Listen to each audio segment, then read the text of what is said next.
शादी एक ऐसा रिश्ता होता है जो कि विश्वास के बंधन पर टिका हुआ रहता है। तभी तो दो परिवार एक दूसरे को बिना जाने पहचाने पूरी लाइफ इस रिलेशन को निभा लेते हैं। लेकिन कई परिवार, कई लोग ऐसे भी होते हैं जो कि इस रिश्ते में भी बेईमानी कर जाते हैं। वो झूठ बोलते हैं या एक दूसरे को धोखा देते हैं, जिससे कि ये रिलेशन टूट जाता है। क्योंकि शादी का जो रिलेशन है उसे पूरी ईमानदारी से निभाया जाए, पूरे विश्वास के साथ और पूरी सच्चाई के साथ रिश्ता जोड़ा जाता है, तभी ये रिश्ता चल पाता है। आज जो मैं आपको घटना बताने वाली हूँ, इस घटना में शादी के नाम पर एक ऐसा धोखा किया गया था जिससे कि इस रिलेशन पर बहुत ही ज़्यादा असर पड़ता है। इस रिलेशन में एक किन्नर को लड़की बनाकर दिखा दिया जाता है और उसकी शादी एक बहुत ही अच्छे लड़के से कर दी जाती है। लेकिन जब इसकी सच्चाई उनके सामने आती है, उसके पति के सामने आती है, तो हर इंसान हैरान था कि आखिर में कोई भी इंसान इतना ज़्यादा धोखा कैसे कर सकता है। तो आइए जानते हैं आगे की कहानी में कैसे हुआ था, क्या हुआ था, सारी चीज़ें।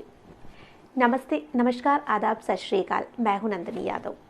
आज जो मैं आपको घटना बताने वाली हूं, इस घटना की शुरुआत होती है बिहार के गोपालगंज से, जहां पर एक बहुत ही अच्छा परिवार रहता था और उसमें उसी परिवार का एक बेटा था, सुभाष, जिसकी शादी की उम्र हो चुकी थी और अब उसके घर वाले उसके लिए लड़की ढूंढ रहे थे जो कि एक अच्छी लड़की मिल सके।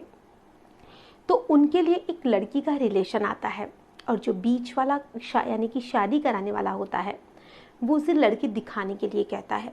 तो वो लोग मान जाते हैं और उन लोगों को उस लड़की को दिखाने के लिए उसके घर ले जाया जाता है, जहाँ पर सुभाष होता है, उसकी माता पिता होते हैं, उसका भाई बहन होते हैं, यानी कि पूरा परिवार उस लड़की को देखने जाता है, जिसका नाम था महिमा। अब जो महिमा थी, पढ़ी लिखी भी थी, दिखने में भी बहुत सुंदर थी और जब सुभाष उसे देखता है तो वो उसे देखते ही पसंद कर लेता है। और इधर जो महिमा थी वो भी सुभाष को देखते ही हाँ कर देती है।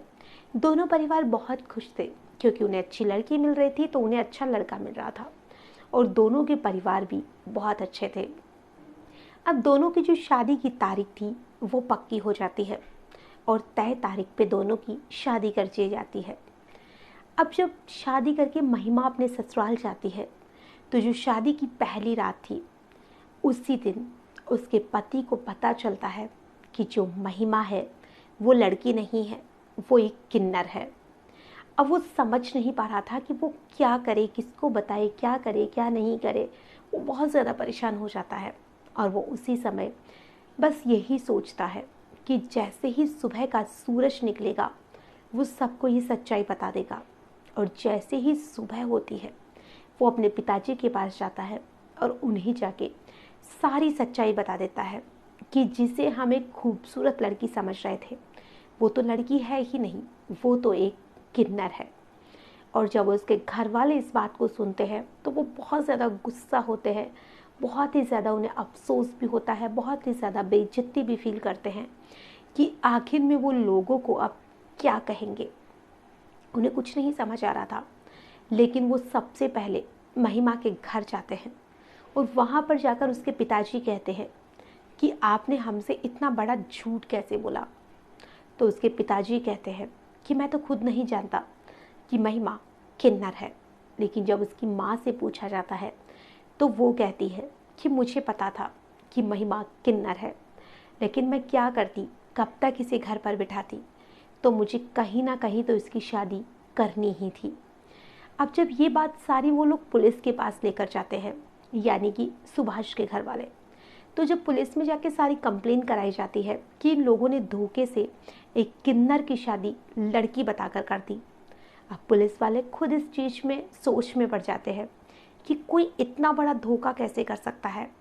दहेज के केस देखे हैं तो किसी लड़के और लड़की की अनबन के केस देखे हैं, लेकिन किसी किन्नर को ही लड़की बनाकर शादी करना, ये तो अपने आप में एक उलझा हुआ मामला था।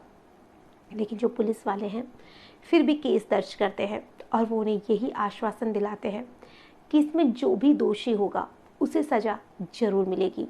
अब ये मामला कोर्ट के पास जाता है। हालांकि इसमें कोर्ट का भी कोई फैसला नहीं आया कि इसमें उन लोगों को क्या सजा दी जाती है, लेकिन जो भी महिमा के घर वालों ने किया वो बहुत ही गलत था।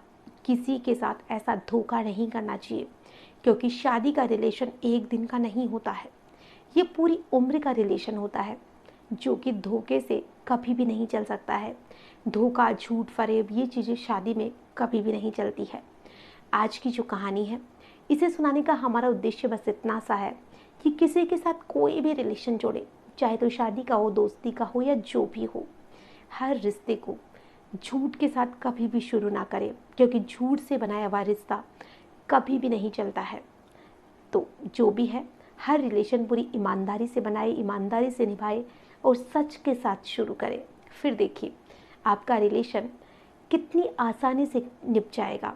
आज के लिए बस इतना ही, फिर मिलेंगे किसी नई घटना के साथ। तब